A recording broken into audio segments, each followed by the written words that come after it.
নমস্কার বন্ধুরা, মিতার রান্নাঘরে আপনাদের সবাইকে স্বাগত। পাকা আমের সিজন চলে যাওয়ার আগে এইভাবে একবার পাকা আমের কেক বানিয়ে দেখুন। খেতে অসাধারণ হয় আর বানানো তো খুব সহজ। আর কেকটা হবে একদম নরম তুলতুলে স্পঞ্জি, মুখে দিলেই মিলিয়ে যাবে।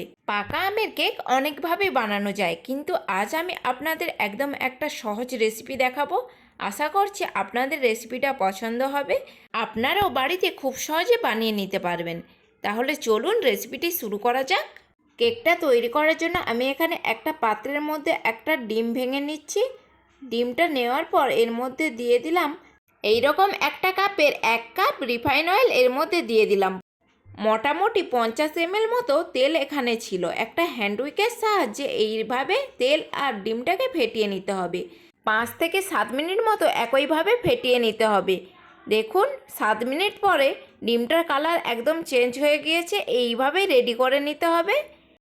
এরপর এইদিকে একটা মিক্সিং জার নিয়েছি, তার মধ্যে স্লাইস করা আমগুলো এইভাবে চামচের সাহায্যে দিয়ে দিলাম।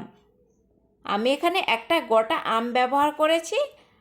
আঁটি আর আমের ছালটা বাদ দিয়ে পুরোটাই আমি এর মধ্যে দিয়ে দিলাম।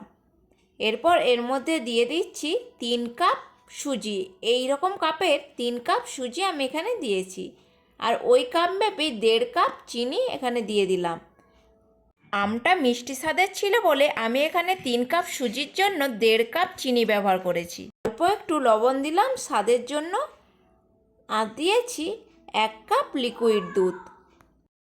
একটা পেস্ট তৈরি করে নেব। পেস্টটা ঠিক এই রকমভাবে রেডি করে নিয়েছিলাম, খুব ঘনও নয় খুব পাতলাও নয়। আগে থেকে যে ডিমের ফেটানোটা রেডি করে রেখেছিলাম তার মধ্যে এই মিশ্রণটাকে দিয়ে ভালো করে একটা হ্যান্ড উইকের সাহায্যে মিশিয়ে নিতে হবে। দেখুন ঠিক এইভাবে হ্যান্ড উইক ঘুরিয়ে ঘুরিয়ে মিশিয়ে নিলাম। এর মধ্যে দিয়ে দিচ্ছি 4 চামচের 1 চামচ বেকিং পাউডার, আর ওই চামচেরই হাফ চামচ দিয়ে দিলাম বেকিং সোডা। আবারও ভালো করে হ্যান্ড উইকের সাহায্যে মিশিয়ে নিতে হবে। এখানে কেকের ব্যাটারটা আমার একটু পাতলা বলে মনে হচ্ছিল, তাই আমি এখানে 2 চামচ ময়দা ব্যবহার করে নিলাম। আবারও ভালো করে মিক্সড করে নিয়েছি। দেখুন ব্যাটারটা ঠিক এইভাবে রেডি করে নিতে হবে। যে পাত্রটার মধ্যে কেকটা বসাবো সেই পাত্রের মধ্যে অল্প একটু তেল ব্রাশ করে নিয়েছি। দুটো পেপারকে এইভাবে দিয়ে দেব, একটার ওপর আরেকটা তেল ব্রাশ করে রেখে দিলাম। এরপরে এই পাত্রটার মধ্যে কেকের বাটারটা দিয়ে দিলাম, আর হাত দিয়ে এইভাবে একটু ঝাঁকিয়ে নিতে হবে যাতে এর মধ্যে কোনো হাওয়া বাতাস না থাকে। এরপর কেকটাকে একটু সাজিয়ে নেওয়ার জন্য এইভাবে কিছু কিশমিশ আর কাজু বাদাম দিয়ে দিলাম। এরপর গ্যাসের ওপর একটা কড়াই বসিয়ে কড়াইয়ের মধ্যে কিছুটা পরিমাণ বালি গরম করে তার উপর একটা স্ট্যান্ড রেখে কেকের পাত্রটা রেখে দিলাম।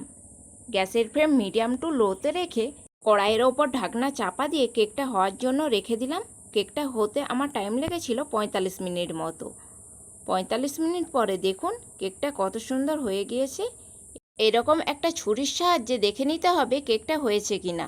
ছুরিটা যদি পরিষ্কার থাকে তাহলে বুঝবেন আপনার কেকটা একদম সম্পূর্ণ রেডি হয়ে গিয়েছে। কেকটাকে একটু ঠান্ডা করে নিয়েছিলাম। এরপর একটা ছুরির সাহায্যে পাত্রটা চারিদিকে এইভাবে গোল করে ঘুরিয়ে নিলাম যাতে কেকটা পাত্র থেকে সহজেই বেরিয়ে এসে। এরপর একটা প্লেটের মধ্যে উল্টে নিলাম আর বাটার পেপারটা এইভাবে তুলে নিচ্ছি।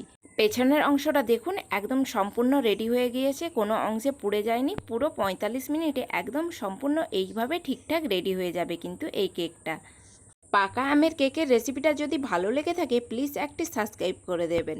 ভিডিওটা পুরোটা দেখার জন্য ধন্যবাদ রইল।